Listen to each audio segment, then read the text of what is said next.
ప్రతాప్ ఆది వాళ్ళ ప్రమాదంలో ఉన్న చక్రి మీద తనకు ఎంత ప్రేమ ఉందో తెలుసుకున్న మహాలక్ష్మి అసలు ఇదంతా ఎలా జరిగిందనేది వీడియోని స్కిప్ చేయకుండా చివరి వరకు చూడండి. పొదరిల్లు అప్కమింగ్ ఎపిసోడ్స్లో ఏం జరగబోతుందో ముందుగా తెలుసుకోవాలి అనుకుంటే వీడియోని లైక్ చేసి ఛానల్ని సబ్స్క్రైబ్ చేసుకుని పక్కనే ఉన్న బెల్ సింబల్లో ఆల్ పై క్లిక్ చేయండి. చక్రి మహాలక్ష్మి ఇద్దరు ఒకటవ్వాలని మీరు కూడా కోరుకుంటే కామెంట్లో ఎస్ అని టైప్ చేయండి. మొత్తం మీద చూసుకున్నట్లయితే గనుక మహాలక్ష్మి ఇటు చక్రి ఇద్దరు కూడా ప్రతాప్ వాళ్ళ ఇంటికి వచ్చారు కదా. ప్రతి క్షణం మహాలక్ష్మి ముందు అల్లుడు గారు అంటూ మర్యాదగా పిలుస్తూ మహాలక్ష్మి వెనకాల వాడు ఒక డ్రైవరు అన్నట్టుగా ఇటు ప్రతాపు అటు ఆది ఇద్దరు కూడా అవమానిస్తారు. కింద కూర్చోబెట్టి మరీ చాలా ఘోరమైన అవమానం కలిగేటట్టుగా చేస్తారు. ఇంకా చక్రికైతే అన్నింటినీ తట్టుకుంటాడు. ఎందుకంటే అక్కడ మహాలక్ష్మి ముందు చక్రిని చెడ్డవాణ్ణి చేసి మహాలక్ష్మి మెడలో చక్రి కట్టిన తాలిని తెంచి చక్రి మొహం మీద కొట్టేటట్టే కదా ప్లాన్ చేసి మరీ ఇంటికి తీసుకొచ్చాడు.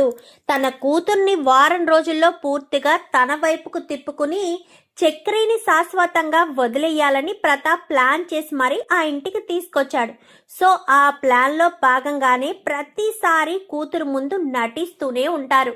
ఇంకా మహాలక్ష్మి చూస్తున్నప్పుడు మర్యాద ఇచ్చినప్పుడు, చూడలేనప్పుడు కించపరిచినట్టుగా మాట్లాడేసరికి అన్నింటినీ కూడా తన తమ్ముడైన కేశవ్కు చెప్పుకుంటాడు.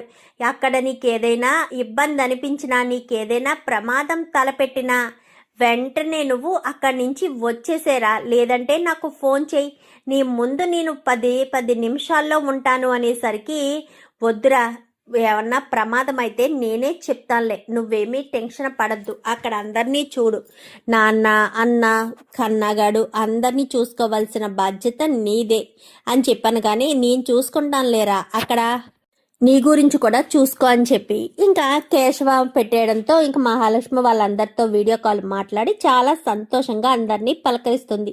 ఇంకా తొందరగా వచ్చామని, నువ్వు లేని ఇల్లులా లేదని నారాయణ ఇటు కన్నా మాధవ మొత్తం చెప్పడంతో వచ్చేస్తాను పెద్ది, తొందరలోనే వచ్చేస్తాను, ఒక వారమే కదా, వారం రోజుల్లో అక్కడికి వచ్చేస్తాను, నాకు మిమ్మల్ని వదిలి రావాలని లేదు, నాన్న వచ్చి పిలిచాడని తప్పక మనసొప్పక వచ్చానంతే అని చెప్పనేసరికి సర్లే అని ఇంకా ఫోన్ పెట్టేస్తారు.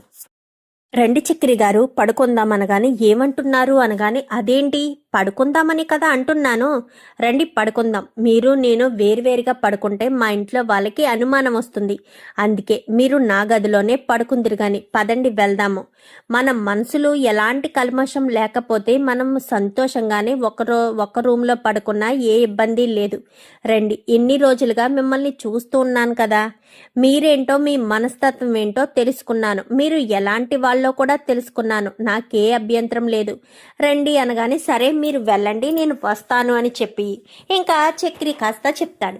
మహాలక్ష్మి లోపలికి వెళ్ళిపోతుంది. ఇంకా చక్రి లోపలికి వెళ్ళేసరికి వీళ్ళ ఇద్దరు కూడా ఆగి ఇంతకీ డ్రైవర్ ఎక్కడ పడుకుంటాడు రా అది అనగానే ఎక్కడ పడుకుంటారు, అవుట్ హౌస్లో పడుకుంటారు అనగానే అవుట్ హౌస్లో నేనెందుకు పడుకుంటాను, నేను ఇంటి అల్లుణ్ణి, నా భార్య గదిలో నా భార్య బెడ్ మీదే పడుకుంటాను, మీరు చూస్తూ ఉండండి అని చెప్పి మాట్లాడేసరికి ఈలోపు మహాలక్ష్మి కాస్త వస్తూ ఉంటుంది.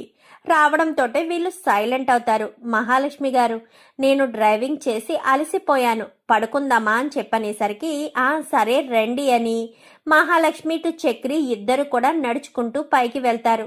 ఏంటి నాన్న ఇది, ఏంటిది, వాడు మన ఇంట్లో మన బెడ్ మీద పడుకోవడం ఏంటి నాన్న, తప్పదురా, ఒక్క వారం రోజులు ఓపిక పట్టు, ఈలోపే వాడిని లైఫ్ టైం సెటిల్ చేసేస్తాను కదా, నువ్వు టెన్షన్ పడకు అనగానే లేదు నాన్న, అంతవరకు నేను ఓపిక పట్టలేను, వాడు ఈ బెడ్ మీద పడుకోకూడదు, ఎక్కడో చోట పడుకోవాలి, వీడిని మాత్రం ఇక్కడ ఉంచకూడదు అనేసరికి ఏంట్రా నువ్వు అనేది అనగానే నేను చెప్పినట్టు చేయి నాన్న అంటూ ఒక ప్లాన్ అయితే చెప్తాడు. ప్లాన్ అయితే బాగానుంది, కానీ మహాలక్ష్మి కూడా స్ట్రగుల్ అనుభవిస్తుంది కదా అనగానే స్ట్రగుల్ అనుభవిస్తే ఏదో ఒకటి మేనేజ్ చేసి మహాలక్ష్మిని వాడికి దూరంగా పెడదాం, ఏం కాదు, మనం ఉన్నాం కదా, మనం చూసుకుందాము, వాడు మాత్రం ఈ రోజు తప్పితే రేపటి నుంచి నా చెల్లి పక్కన నా చెల్లి మంచం మీద పడుకోవడానికి వీల్లేదు అంటూ ఆది కాస్త వెళ్ళిపోతాడు.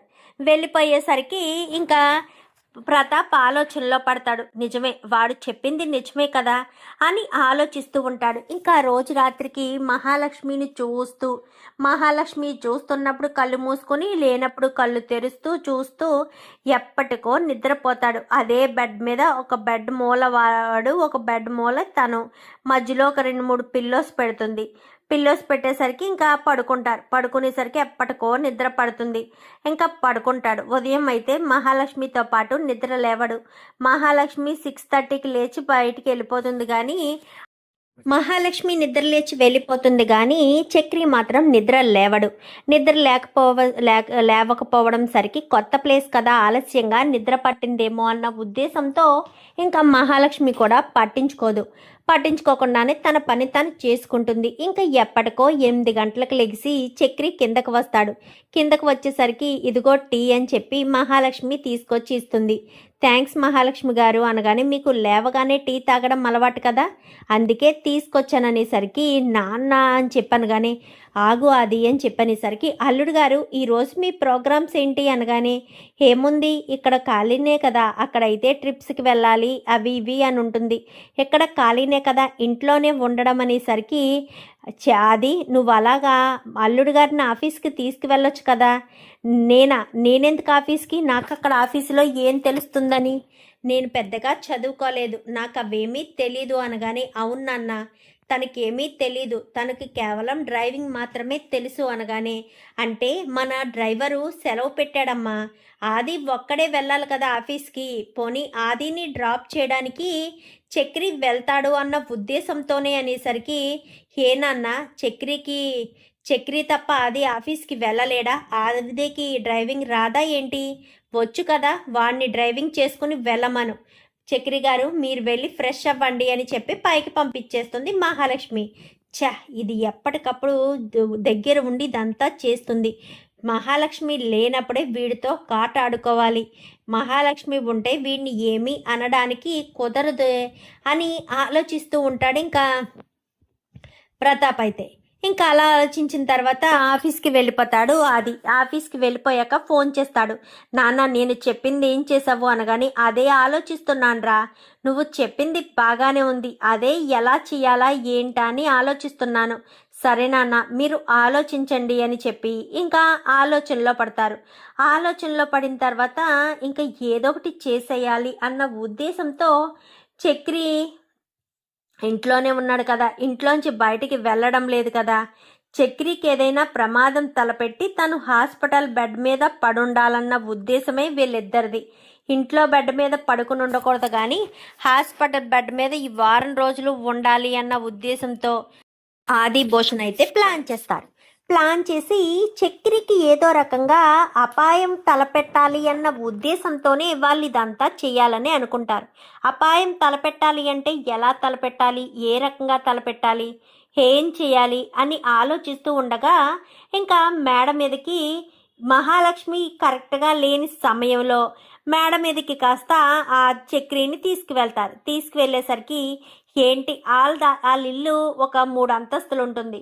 3 అంతస్తులు ఉండేసరికి ఏంటి ఇక్కడ ఏమైంది, ఎక్కడికి ఎందుకు తీసుకొచ్చారని కానీ, ఏమీ లేదు అల్లుడు గారు, మనం కింద మాట్లాడుకుంటుంటే ఆ అమ్మాయి అటు ఇటు తిరుగుతూ మిమ్మల్ని అబ్జర్వ్ చేస్తుంది కదా, మీకు సరిగ్గా మర్యాద చేయలేకపోతున్నాము, అందుకని ఇక్కడ మర్యాద చేద్దాము అన్న ఉద్దేశంతోనే అనేసరికి, ఇక్కడ మర్యాద చేస్తారా, ఎక్కడేం మర్యాద చేస్తారు, అయినా నన్ను ఇక్కడికి ఎందుకు తీసుకొచ్చారు, నేను కిందకి వెళ్తాను అనగానే, ఆగండి అల్లుడు గారు అంటూ చేయి పట్టుకుని ఆపుతాడు ప్రతాప్. ఏంటి చేయి పట్టుకుని మరి ఆపుతున్నారు, ఏదైనా ప్లాన్ మీద ఇక్కడికి తీసుకొచ్చారా అనగానే, అవునల్లుడు ప్లాన్ మీదే, రాత్ర నిన్ను నా కూతురు రాండి పడుకుందాము అని చెప్పింది కదా, అది మాది గడికి నచ్చలేదు, నువ్వు నా కూతురు బెడ్ మీద నా కూతురు పక్కన పడుకోవడం వీడికి నచ్చలేదంట, నిన్ను మాత్రం రాత్రి పడుకుంటే పడుకున్నాడు కానీ నాన్న, ఈ రోజు నుంచి మాత్రం చెల్లి బెడ్ మీద పడుకోవడానికి వీల్లేదు, ఏదో ఒకటి చెయ్యి నాన్న అంటున్నాడు. ఆది అంటే నాకు చాలా ఇష్టం, ఎందుకంటే మహాలక్ష్మి చేసిన అవమానం నుంచి బయటపడేసింది వీడే, ఎందుకంటే నేను ఆఫీస్కి వెళ్ళకపోయినా నా తర్వాత నా వారసత్వం చూసుకునేది వీడే కాబట్టి అందుకోసమని వీడికి నచ్చని పనులు చెయ్యను, నచ్చిన పనులు మాత్రమే చేస్తాను. మరి వీడు అడిగిన ఒకే ఒక్క కోరికను తీర్చాలి కదా అడ్డు లేకుండా. అందుకే నిన్ను హాస్పిటల్ బెడ్ మీద పడుకోబెడదాము అని ఫిక్స్ అయిపోయాను అనేసరికి హాస్పిటల్ బెడ్ మీద ఏం మాట్లాడుతున్నారు మామయ్య, నువ్వు విన్నది కరెక్ట్ అల్లుడు, హాస్పిటల్ బెడ్ మీదే అంటూ మాట్లాడుతూ ఉండగానే ఇంకా అలా మాట్లాడుతూనే ఉంటాడు. ఆ పట్టుకున్న చేతిని ఒక్కసారిగా వెనక్కి లాగేసేసరికి ఇంకా మేడ మీద నుంచి కాస్త కింద పడిపోతాడు. పడిపోయేసరికి అయ్యో అల్లుడు గారు అని గబ్బగబ్బా కిందకి పరుగులు పెట్టుకుంటూ వస్తారు. కింద పడిపోతాడే కానీ అంటే బాగా దెబ్బలు తగులుతాయి, అంటే ప్రాణాల మీదకి వచ్చి అంత కాదు, తగులుతాయి ఏదో అలా అంతే తప్ప అంతకు మించి ఎక్కువ తగలవు. సో అలా తగిలేసరికి ఇంక ఈలోపు ఇంట్లో వాళ్ళంతా కూడా గబగబా వచ్చేస్తారు. స్పృహ కోల్పోయి ఉంటాడు. ఏమైంది నాన్న ఏమైంది అనగానే పైన మాట్లాడుతూ ఉన్నాము, అక్కడ ఏదో కాళ్ళకు తగిలినట్టుంది చూసుకోలేదు, మేము అటు తిరిగి మాట్లాడుతూ ఉన్నాము, వెనక్కి తిరిగి చూసేసరికి అల్లుడు గారు కనిపించలేదు. గట్టిగా కేక వినబడ్డంతో ఏమైంది ఏంటి అని గబగబా వచ్చి వారకొచ్చి చూసేసరికి అల్లుడు గారు పడిపోతున్నారు. ఏం చేయాలో అర్థం కాలేదమ్మాయి. రే ఆది ఇంకా వింటరా వెళ్ళు కారు తీ అని చెప్పాను. కానీ గబగబా వెళ్ళి కారు తీస్తాడు. కారు తీసేసరికి ఇంకా వాడిని కాస్త తీసుకెళ్ళిపోతారు. అప్పటికే కాళ్ళు చేతులకి బాగా గాయాలయ్యి ఇంకా మనిషి స్పృహ లేకుండా రక్తం దెబ్బ కూడా తగులుతుంది. అంటే అక్కడి నుంచి పడిన మనిషి ప్రాణం పోదు, ఎందుకంటే కింద మొత్తం గ్రాస్ ఉంటుంది, అక్కడ ఏమీ ఉండవు. ఆ ఫోర్స్లో పడినా కానీ అక్కడే ఇసుక కూడా ఉండేసరికి ఎటొచ్చి అక్కడి నుంచి పడినా ఏదో చిన్న చిన్న దెబ్బలు తగులుతాయని. ఎందుకంటే ఒకసారి అలాగే వర్క్ చేసే వాళ్ళు పడిపోయినా వాళ్ళకి పెద్దగా దెబ్బలు తగలలేదు. సో అలా ఆలోచించి ఈ రకంగా ప్లాన్ చేస్తారు. హాస్పిటల్కి తీసుకెళ్తారు. తీసుకెళ్లేసరికి తలకి కట్టు కడతారు, నెక్కి నెక్ బ్యాండ్ వేస్తారు, కాలు ఒకటి ఫ్రాక్చర్ అవుతుంది, చెయ్యి ఒకటి ఫ్రాక్చర్ అవుతుంది. చెయ్యి ఫ్రాక్చర్ అయ్యేసరికి ఇంకా మహాలక్ష్మి తెగ తల్లడిల్లిపోయేసరికి ఇంకా అదంతా కూడా ఇంకా స్పృహ కోల్పోతాడు కదా.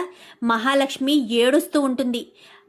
మహా ఏం చేస్తున్నావు అని చెప్పనేసరికి అది బాధ తట్టుకోలేకపోతున్నాను వదిన అనగానే ఏం మాట్లాడుతున్నావు మహా అని చెప్పి మహాలక్ష్మి దగ్గరే ఉంటుంది. ఇంకా హారికైతే వీళ్ళంతా బయట ఉంటారు. మహాలక్ష్మి మాత్రం చక్రిని క్షణం కూడా వదిలిపెట్టదు. ఎందుకంటే ఇన్ని రోజులు చక్రి నార్మల్గా ఉన్నా తను మెళ్ళో తాళి కట్టినా తన మీద ఏమాత్రం ఇంట్రెస్ట్ లేనట్టుగా ఉన్నాడు. కానీ ఇప్పుడు మాత్రం చక్రికి మహాలక్ష్మికి చక్రి మీద ఇంట్రెస్ట్ కలుగుతుంది. ఇంట్రెస్ట్ కలిగి అంటే తన మీద ఉన్న ప్రేమ మనిషికి ఏదైనా అయినప్పుడే కదా ప్రేమ బయటపడుతుంది అంటారు. మనం నార్మల్గా ఉన్నంతసేపు ఆ ప్రేమ బయటికి రాదు. కానీ ఎప్పుడైతే ప్రమాదం అయినా ఏమైనా అయినా కానీ అప్పుడే కదా బయటికి ప్రేమ కనిపిస్తుంది. సో చక్రికి ఇలా అయ్యేసరికి తెగ మహాలక్ష్మి ఏడుస్తూ ఉంటుంది. ఎందుకో హారికి అనుమానం కలుగుతుంది. ఏంటి మహాలక్ష్మి ఇంతలా బాధపడిపోతుంది, వాడేమీ తన మెడలో తాళి కట్టాడు కానీ తనేమీ ఇష్టపడడం లేదు కదా. మరి అలాంటిటప్పుడు మహాలక్ష్మి ఎందుకంతలా వాడి మీద అంత కేరింగ్ చూపిస్తుంది అని హారిక అక్కడే ఉండిపోయి ఏంటి మహా ఏం చేస్తున్నావు అని చెప్పాను. కానీ ఇంకా ఈలోపు వీడికి పూర్తిగా స్పృహ రాదు. కానీ వీళ్ళిద్దరి సంభాషణ మాత్రం వాడి చెవులకి వినిపిస్తూ ఉంటుంది. ఏం చేస్తున్నావు అనగానే చక్రి ఈ పరిస్థితిలో ఉండి చూసి తట్టుకోలేకపోతున్నాను వదిన, దుఃఖం నాకు తెలియకుండానే వచ్చేస్తుంది అనగాని ఏం మాట్లాడుతున్నావు మహా, చక్రి ఏమన్నా నీ భర్త ఏంటి, నీ భర్తకి ఎలా అయిందని నువ్వు బాధపడడానికి అనగానే నాకు తాళి కట్టిన భర్తే కదా వదిన అనేసరికి ఏం మాట్లాడుతున్నావు మహా, తాళి కట్టిన భర్త ఏంటి, ఆ పెళ్ళి ఆపద్ధర్మంగానే చేసుకున్నారు అని చెప్పావు కదా, చక్రి మీద నీకు ఎలాంటి ఫీలింగ్ లేదు అని చెప్పావు కదా, మరి ఇప్పుడెందుకు చక్రి మీద అంత ఫీలింగ్ చూపిస్తున్నావు, అసలు ఏమైంది, నిజంగా నువ్వేనా మహా అని చెప్పాను. కానీ నేనులా లేను వదిన, ఎప్పుడైతే చక్రికి ఇలా అయిందని తెలిసిందో అప్పుడే నా గుండె తరుక్కుపోయింది. చక్రి ఈ బాధ చూస్తూ ఉంటే తట్టుకోలేకపోతున్నాను. చక్రిని నేను ఇష్టపడుతున్నానేమో అన్న అనుమానం కలుగుతుంది వదిన. చక్రికి ఏమైనా అయితే నేను తట్టుకోలేను వదిన. చక్రి అంటే నాకు ఇష్టం అని చెప్పనేసరికి, అంటే నువ్వు చక్రిని ఇష్టపడుతున్నావు మహా అని చెప్పాను. కానీ ఏమో వదిన, ఈ ఫీలింగ్ పేరు అదే అయితే అదే. నాకు చక్రి మాట్లాడాలి, చక్రిని చూడాలి, చక్రితో గొడవ పడాలి, ఏదో రకంగా చక్రితో ఏదో ఒక అవకాశం కల్పించుకొని తనతో మాట్లాడాలి, తనని చూడాలి అనే ఈ భావన ప్రేమే అయితే, నాలో చక్రి మీద కలిగిన ఫీలింగ్ కూడా ప్రేమే అయ్యుంటుంది అని చెప్పి ఓతగా మాట్లాడుతూ ఉంటుంది మహాలక్ష్మి. నువ్వు మాట్లాడేది నాకేమీ అర్థం కావట్లేదు మహా. చక్రి మీద నీకే ఫీలింగు లేదంటున్నావు, మరొక పక్క చక్రికి ఎలా జరిగిందంటే తట్టుకోలేకపోతున్నావు అనగాని, చక్రికి నా మీద ఉన్న ఫీలింగ్ ఏంటో నాకు తెలియట్లేదు వదిన అంటూ చక్రి చేతిని పట్టుకునేసరికి ఆ మాటలన్నీ చక్రి మనసుకు తాగుతాయి. ఇంకా వెంటనే చక్రిలో కదలిక వస్తుంది. చెయ్యి మూచేసేసరికి ఇంకా చక్రి కదులుతూ ఉండడంతో వెంటనే డాక్టర్ని పిలిచి చూపించడంతో తను స్పృహలోకి వస్తున్నాడు. కానీ తను దెబ్బలు చాలా సివియర్గా జరిగాయి. సుమారు ఈ మనిషి కోలుకోవడానికి 3 months పడుతుంది. 3 months కూడా మరొక వ్యక్తి సపోర్ట్ ఉండాలి. ఖచ్చితంగా సపోర్ట్ లేకుండా పని జరగదు అని చెప్పనేసరికి, నువ్వెవరమ్మా అనగాని ఆయన భార్యని అని తడుముకోకుండా చెప్పేస్తుంది. అవునా, నీ సపోర్టే ఉండాలమ్మా, నువ్వే నీ భర్తను మళ్ళీ రికవరీ చేసుకోగలవు అనగాని, సరేనండి అని చెప్పి మాట్లాడేసరికి, సరే అని ఈలోపు కన్నా, కేశవ, మాధవ వీళ్ళందరూ వచ్చేసరికి ఏమైంది వదిన అన్నయ్యకి అనగానే, మీ అన్నయ్యకి ఇలాగ పైనుంచి పడిపోయారు, దెబ్బలు బాగా తగిలాయి కానీ పర్వాలేదన్నారు అని చెప్పాను. కానీ మన ఇంటికి వెళ్ళిపోదాం వదిన అని చెప్పనేసరికి, వెళ్ళిపోదాం అని చెప్పి ఇంకా బయటకు వచ్చి, నాన్న ఇంకా నేను మా ఇంటికి వెళ్ళిపోతాను. అదేంటమ్మా మహాలక్ష్మి, వారం రోజులు ఇక్కడే ఉంటాను అని చెప్పావు కదా. లేదు నాన్న, చక్రిని పొజిషన్లో నేను ఇక్కడ ఉంచలేను, ఆ ఇంటికి తీసుకువెళ్ళిపోతాను, అక్కడే ఉంటాడు చక్రి, ఇక్కడ వద్దు. కేశవ, ఇంటికి వెళ్ళి కార్ తీసుకొచ్చేసే, కారులో బయలుదేరిపోవచ్చు అనగానే, సరే వదిన అని చెప్పి ఇంకా వీళ్ళిద్దరిని ఉంచేసి కేశవ కాస్త బండి వేసుకుని ఇంటికి వెళ్ళిపోతాడు. ఇంటికి వెళ్ళిపోయేసరికి ఇంకా ఇంటికి వెళ్ళి కార్ తీసుకుని వచ్చి రావడంతో, వెళ్దామా వదిన అని చెప్పాను. కానీ అది కాదమ్మా మహా, చక్రిని పంపించు, నువ్వైనా ఉండు అనగాని, ఏం మాట్లాడుతున్నారు నాన్న, చక్రి నా భర్తకు అలా ఉంటే నేను ఎలా ఇక్కడ ఉంటాను, నా భర్తను చూసుకోవాల్సిన బాధ్యత నాకు లేదా అంటూ మహాలక్ష్మి మాట్లాడిన మాటకు కేశవ, కన్నా, మాధవ, ఇటు హారిక, చక్రి మొత్తం వీళ్ళ 5 కూడా ఒక్కసారిగా వాళ్ళ ఫేస్ అంతా మహాలక్ష్మి వైపు తిప్పుతారు. ఎందుకంటే వీళ్ళకి మాత్రమే తెలుసు కదా మహాలక్ష్మి ఏ సిచ్యువేషన్లో చక్రిని పెళ్లి చేసుకుందో. తను నా భర్త అన్న మాట చెప్పడానికి ఎన్నోసార్లు చెప్పలేకపోయింది. కానీ ఇప్పుడు గొంతు చించుకుని మరీ తను నా భర్తను చూసుకోవాల్సిన బాధ్యత నాకు లేదా నాన్న అంటూ మాట్లాడడంతో ఒక్కసారిగా వీళ్ళ 5 షాక్ అయిపోతారు. ఏంటన్నా ఇది అనగానే, సరే ఏం మాట్లాడుకు, రారా చక్రి అని వీల్ చైర్ మీద చక్రిని తీసుకొచ్చి కూర్చోబెట్టేసరికి, మహాలక్ష్మి టచ్ చేయడానికి కూడా ఇష్టపడని మహాలక్ష్మి చక్రిని పక్కన కూర్చోబెట్టుకుని తన చక్రి తలని తన ఒళ్ళో పడుకోబెట్టుకుని మరీ వస్తుంది. వెనకాలేమో కన్నా కూర్చుంటాడు, ఎదర మాధవ్ కూర్చుంటాడు. ఇంకా పడుకోబెట్టి మరీ తీసుకొచ్చేసరికి, ఏం కాదు నేను ఉన్నాను కదా, ఏం కాదు అంటూ ఎంతగానో సర్ది చెప్తుంది. అదంతా చూసిన మాధవ్కు ఏం అర్థం కాదు. ఏంటి మహాలక్ష్మిలో ఇంత మార్పు, నిజంగా మహాలక్ష్మిలో ఇంత మార్పు వచ్చిందా, చక్రి మీద మహాలక్ష్మి నిజంగానే ప్రేమ చూపిస్తుందా, వాడు అన్నట్టు ఏదో ఒక చిన్న సందర్భం వస్తుంది, ఆ సందర్భంతో మహాలక్ష్మిలో నా మీద ఉన్న ప్రేమ బయటకు వస్తుందిలే అన్న అంటూ చక్రి మాధవ్కి చెప్పిన మాటలు గుర్తు తెచ్చుకుంటాడు మాధవ.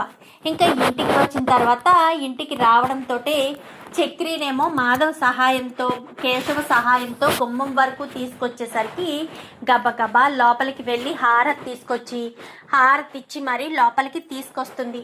ఇంకా ఆ తర్వాత నుంచి ఇంకా ఏం కావాల్సిన భోజనం తినిపించాలన్నా మహాలక్ష్మియే దగ్గరుండి చక్రికి అన్నీ తినిపిస్తూ టాబ్లెట్స్ వేస్తూ కంటికి రెప్పలా ఇంకా తన బెడ్రూమ్లోనే పడుకుంటాడు.